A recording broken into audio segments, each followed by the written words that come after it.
Hi there. Divorce is a legitimate legal instrument available to each one of us under the law to exercise to separate ourselves from a legal marriage. As hard as it is for anyone to go through a divorce, it has unintended consequences on children though, especially and more so on adoptive children with peculiar vulnerabilities attached to it. Hi, I'm Ruby Naka and I work as the director of an NGO called the Hope House in Vellore, Tamil Nadu, India. Today's video is all about adoption and divorce. But before we go into the video, I would like to make a small disclaimer. As I always tell you, I'm no lawyer nor a legal expert. You must use this video as a guideline, but for precise information, you must seek professional legal counsel. If you ask any child who had been through his or her parents' divorce, they will tell you they did not like it. And adoptive children are no different. I'm going to be presenting adoption and divorce in 3 different stages.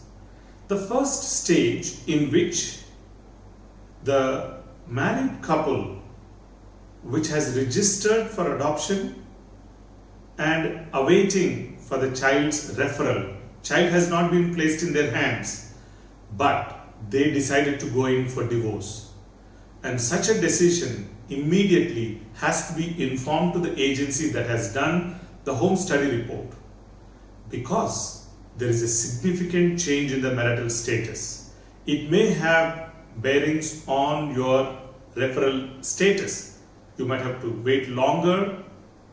I do not know how it is going to affect, but it has to be informed to the home study report preparing agency so that they can update your marital status in the carings of CARA website. Next comes the second stage, in which the child has been placed in the hands of the adoptive parents under an agreement called pre-adoption foster care. Adoptive parents are waiting for the finalization of the adoption in the jurisdictional court of law. But during this time, they have decided to file for a divorce. So in this case, state could interfere and decides to take the child away because they do not want to expose the child to the legal battles of the warring partners.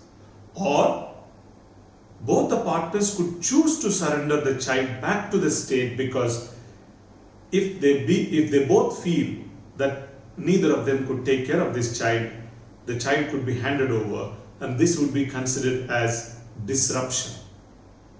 Disruption is stated in subpara 7 of para 2 of CARA regulations of 2017.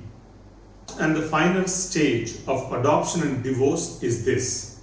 Adoptive parents have registered for the child, received the child under the pre-adoption foster care agreement. They have finalized the adoption in the jurisdictional court of law, and the court has given them an adoption decree to say that adoption is finalized. And after this finalization, if the adoptive parents choose to file for divorce, state would have much less say in handling the child, because when the adoption is completed, adoptive parents have the rights, privileges and responsibilities that are equal to a biological child.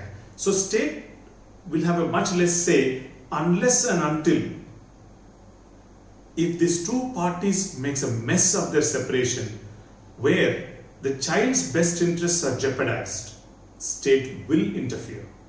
Let's say, for example, if these two parties, neither of them are interested to take the child. Child has no place to go. So state will interfere and take the child away from them.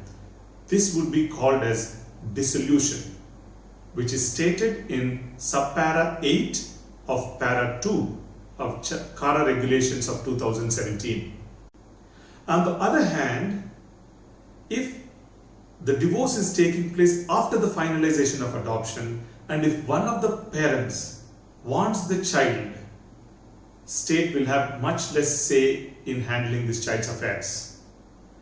And the divorce will have to go through in the jurisdictional court of law, just like how it would go in case of a biological child is there in the family, by levying child support and granting visitational rights, etc. All in all, what one needs to remember and understand is this: any decision or every decision that we make in our families, we ought to make in the best interest of the child, which is the fundamental principle that is stated in CARA adoption regulations of 2017. Remember, our adoptive children have been through an element of loss by loss of their biological families.